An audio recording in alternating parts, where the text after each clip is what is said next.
Good day, ladies and gentlemen. Happy to be back with you again. We're going to answer some subscriber Q&A today, and the questions are awesome. We're going to be answering questions on the new catechism. We're going to be answering questions on the idea of double predestination compared to the Catholic understanding of predestination. And we're going to be answering questions on sports. Should we be watching sports? The Super Bowl just happened. Does that profane the Sabbath? Great questions. You're going to want to stay tuned.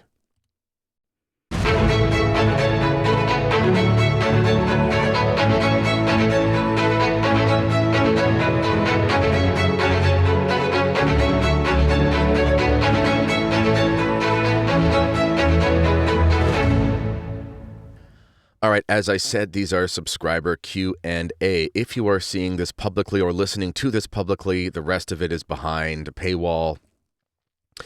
My apologies, but you got to keep the lights on somehow. So if you do want to support, you can check out the link underneath for the Substack. And before I begin, I also want to mention realestateforlife.org. Go to realestateforlife.org if you are looking to move. At some point, you're going to need a real estate agent for this or that reason. And it's nice to be hooked up with people who share the same fundamental beliefs as you when you're doing something as vital as moving. We're talking about mortgages and loans and changing locations and legal stuff and all those documents. It really does give you a lot of peace of mind if you can have assurance that the person that you're dealing with isn't going to scam you or be some sort of shyster, because they share the same fundamental principles that you do, which makes doing business for those very stressful and monumental moments in life much easier and much better. Check out realestateforlife.org. The link for that is in the description to this podcast. All right. The first question that I want to answer has to do with the Super Bowl and, profanation of the Sabbath. And here is the question from somebody, and I won't give too many details away because these are from paid subscribers, and I don't know if they want their details known across the internet, so I'll just give the meat of the question. So the question is basically, today being the Super Bowl, this was written to me a couple days ago, what are your thoughts on watching sports on Sundays? Sinful? Sometimes? Always? Maybe? The person says that he used to watch all the time, but stopped after a couple of years ago. One of his priests, a traditional priest, basically said not to. And I guess this priest showed from an early 1900s catechism that said it profaned the Lord's Day. Now, this is a really good question. So I am a huge Buffalo Bills fan. In fact, just outside of this booth in the workshop of our basement, I do have this Santa Claus, this Christmas stocking, Buffalo Bills stocking hanging. I never use it, but it's just kind of decoration. I became a Bills fan back in the late 90s, early 2000s, in the Doug Flutie era. I was born in 1988. Really got into NFL football, grade 4, 5, or 6. And that's when Flutie was a huge CFL star in Canada. He won some Grey Cups and MVPs and was like a huge star.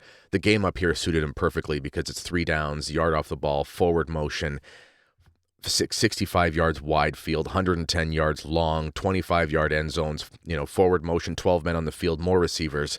It's a perfect game for a mobile gunslinger like he was. If you remember his college days, or those are before my time, but I remember of those days. And he had a huge, amazing career up here in the CFL. Actually, Warren Moon did as well before he was a Hall of Famer in the NFL, if you ever heard of him.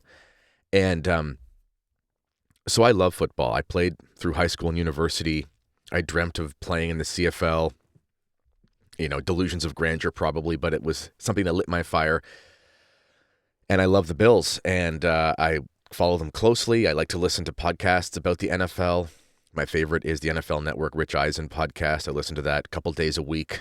It's fun. I like it. To be honest, I love sports because, I think that there's something very noble in sports. I've written about this for Crisis Magazine. I did an article on that at the time of the Olympics. If you look it up, I don't know, Olympics or sports, Kennedy Hall crisis or something like that, you'll probably find something. I like them. I think that there's a lot of testimony from popes and things like that on the glory of, or the necessity of sports as a hobby. Good Catholic private schools have always had teams and whatnot, especially very intense sports like rugby and hockey and football and things like that, boxing historically, they can teach you a lot of lessons. And there's a lot of things I learned from sports that I still have to this day. In fact, this morning I was running at like 5:30 in the morning because it's good to exercise, but I learned those habits of getting up early and training because I used to have to get up early, train before school, go to school, train after school, go to camps, fit that all in with my homework and my part-time job and all those kinds of things. And those are like natural virtues that I have, fostered and I appreciate to this day. And my coaches were some of the most important people in my life, especially in those high school years when you can get into a lot of trouble. These were good men who kept me on the straight and narrow, and I will always be grateful for sports. I love sports. That being said, sports can 100% become an idol. And as good as it is to do things for natural ends, there is a higher purpose to do things for supernatural ends. And not everything that we do that is natural can be done in an explicit sense for the supernatural. Like, it's not like, I'm going to win the Super Bowl for God. God doesn't need your Super Bowl. But you can also, just the same way we sanctify our day with our work days, we say a prayer, we offer that day of work, morning offering, that kind of thing. Pretty simple. It's like I got to go and I'm an electrician. I got to go do my electrician thing. I'm an accountant. I got to go do my accountant thing, whatever it is. And it's numbers, it's wires, it's whatever. Obviously, that thing itself isn't like a religious thing, but we all have to do things. We all have to do stuff. Yeah, I get to talk about Catholicism as I'm sitting here on this thing, but this recording is like half the battle. Behind the scenes, I'm editing and processing and making thumbnails and doing emails and things that really have nothing to do with like God and religion specifically, but it's all part of the process and it's my daily grind. And that's part of what I have to do to make a living. And you have the same thing. So sports can be a vehicle for betterment. You can offer up your suffering. You can say, I'm going to, use this as an opportunity to grow in the virtues. You learn things like prudence and temperance and all these kinds of stuff, fortitude. But they can become idolized. And certainly, in our modern culture, sports have become idolized, 100%.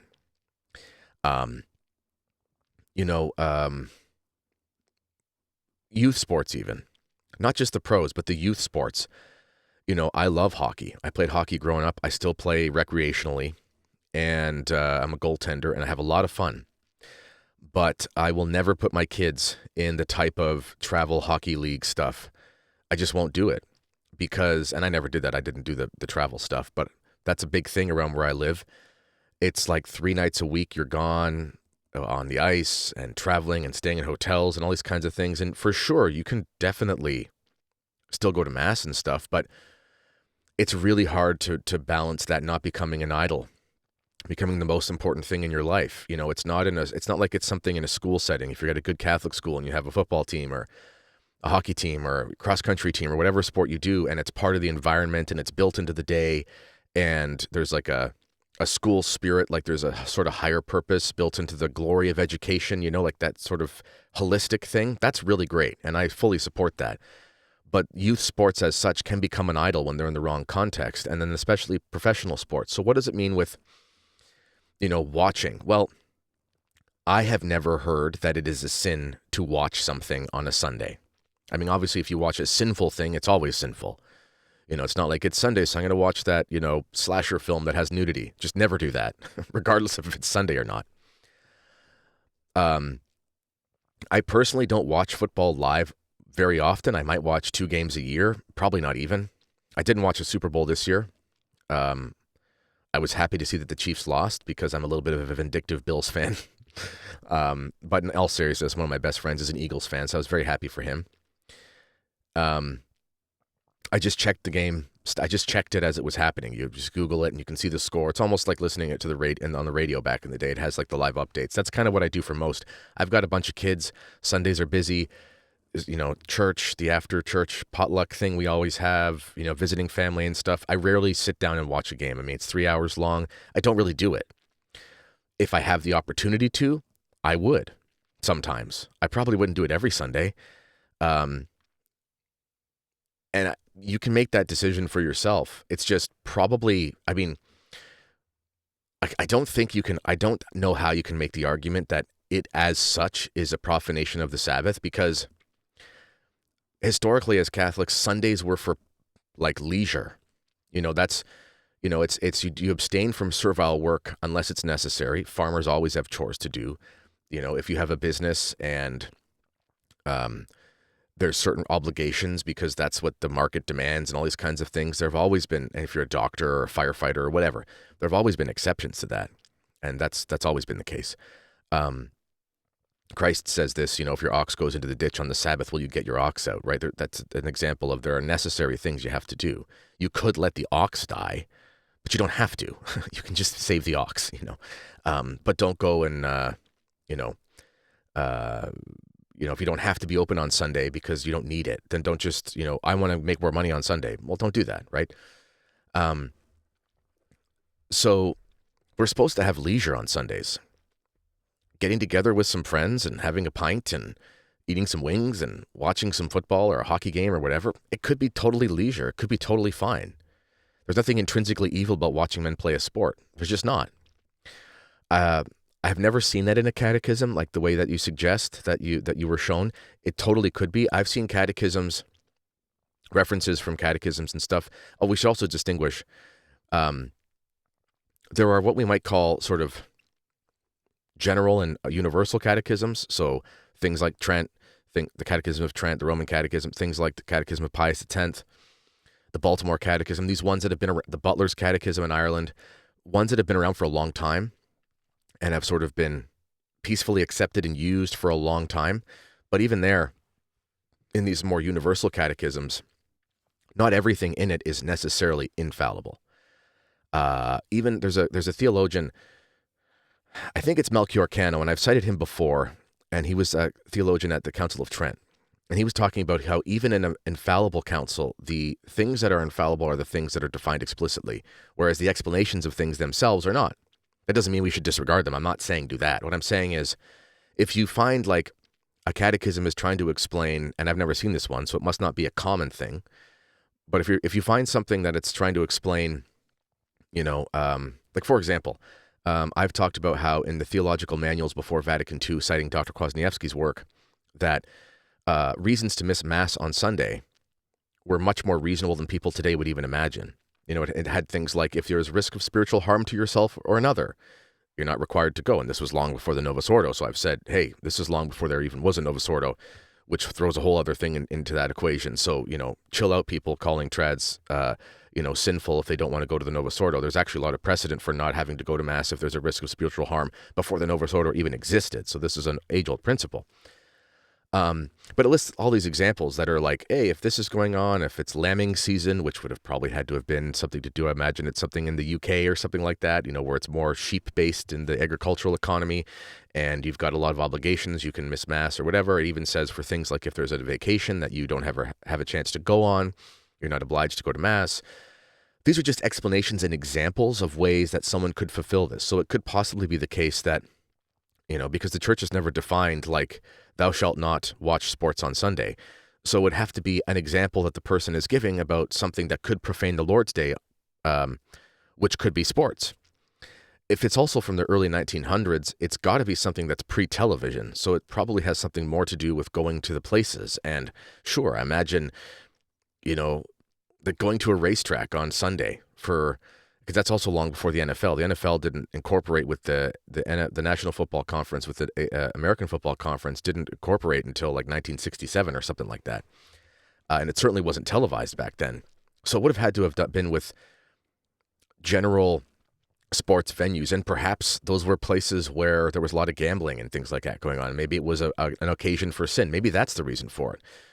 But just watching a game as such, although I don't even watch live football very often, if I had the opportunity to, and also I forgot to mention, we don't even have cable or any streaming thing, so it's not like I could watch it if I wanted to, unless I guess I sat on my laptop. But it can't be a sin to just watch it. I don't know how you could say that. I mean, you could make the argument that because of like the commercials and stuff like that, there might be things that could be potentially sinful, maybe. But I mean, can you watch a movie with your family on Sunday afternoon, and the movie is about, I don't know, like it's Old Yeller or something, or Sound of Music, or, some family film. I guess Sound of Music does have some religious themes, but something like, I don't know, Cinderella, or I'm trying to think of some family movie that's well known, like Homeward Bound. That was one I watched back in the day as a kid. I don't know. I'm trying to think of these things. They're not religious. Are they sinful? No. It's just like entertainment. It's a story. Could you watch Lord of the Rings on a Sunday? I know Tolkien was a Catholic, but it's not a Catholic movie explicitly. Could you? I think so. So I think it's just sort of, you have to use your judgment. I don't know the arguments that these priests had. Maybe they would disagree. Don't take my word for it over your priest if you trust him.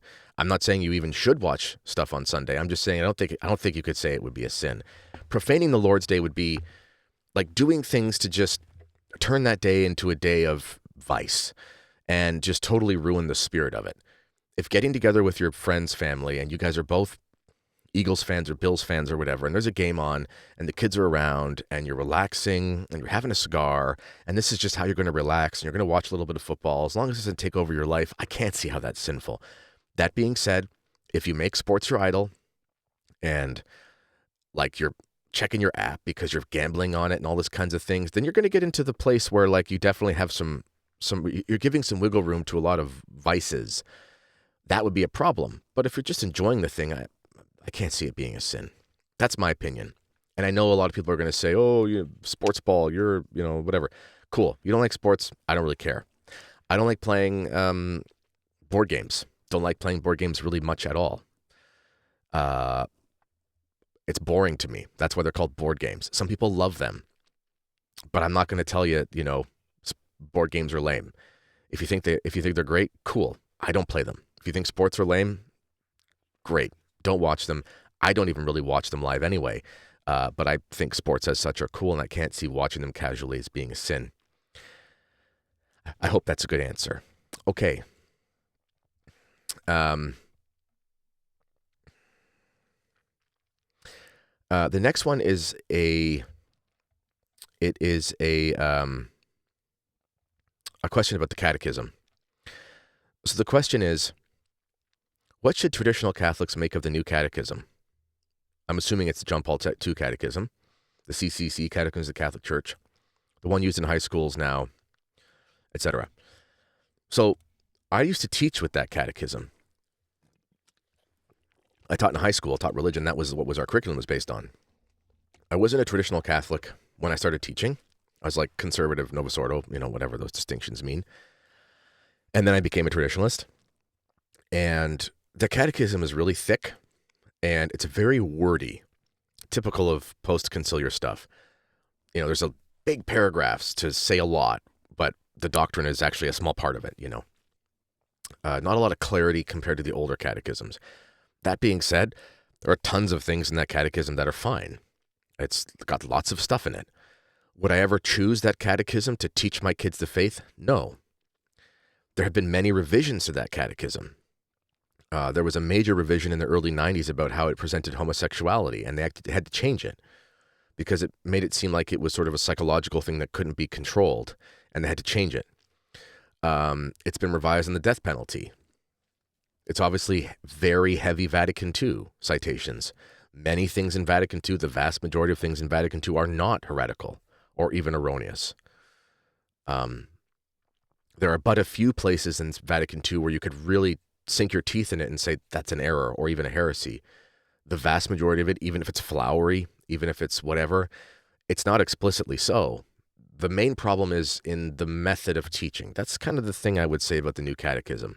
I used it, and it was good when I used it for what I used it for. And when I became more traditional, I started to notice the tendencies of the verbosity, the wordiness of it. And I thought that was actually confusing for my students, if I'm being honest. If I could say, without even criticizing as like a heresy or something like that, if I could just say, I think the main problem, or one of the main problems with the post-conciliar way of teaching and catechetical stuff and the pre-conciliar, the post-conciliar is like a bunch of theologians get together and they write papers and essays, and they use those papers and essays as ways to teach Catholicism. Whereas the preconciliar is theologians get together and they put together what the doctrines are with clarity and then teach them in simple ways. Both of them can be saying the same thing and teaching the same thing, but the one is something that it was almost like made for theological speculation, and it might be completely fine. Nonetheless, it has that air to it, whereas the stuff from before the council is just simpler. And the faith is supposed to be simple. You know, you read the Baltimore Catechism and it's like, this is the teaching. This is what it means. Here's where it is in Scripture. Here's what an encyclical has said that's infallible or whatever. Boom, done. The New Catechism is like long paragraphs that, and some of it's clear, but there's a lot of long paragraph stuff in there where it reads more like you're reading some essays or citation or excerpts from essays than what you would consider a catechism in the traditional sense. If you compare, for example, the Catechism of John Paul II with the Credo Catechism by Bishop Schneider, both of them are modern. They're both written in modern times. Bishop Schneider's is much clearer and easier to just say, this is the faith, da-da-da-da-da. This is what it means, da-da-da-da-da. Here's an explanation, da-da-da-da-da. Whereas the New Catechism, you tend to just get into the weeds of wordy, loquacious explanations. So I would never recommend the New Catechism as such. I never would. I don't think you need to. I mean, there's no new doctrine.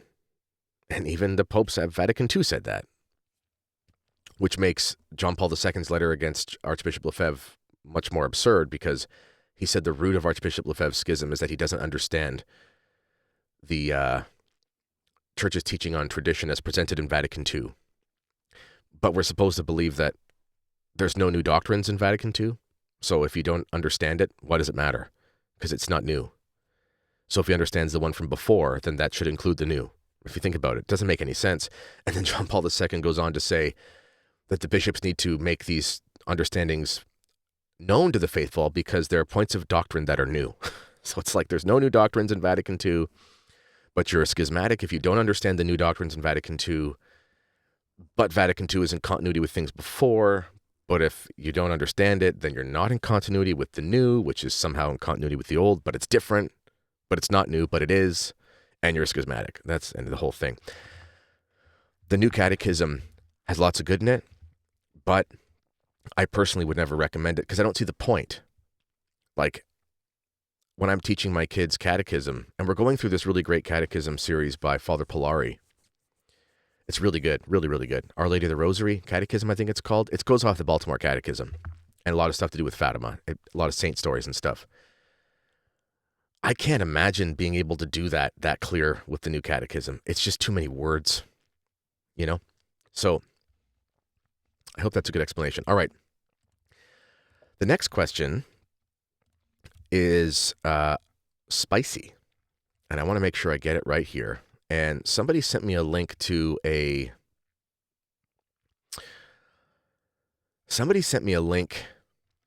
something from a sort of SSPX resistance thing, and they want to get my opinion on it. It's pretty spicy. And I'm going to answer that behind a paywall. Sorry, got to do it. So if you want to see the rest of this episode, click the link in the description area and visit realestateforlife.org. If you're thinking of moving, you won't be sorry. All right. See you on the other side.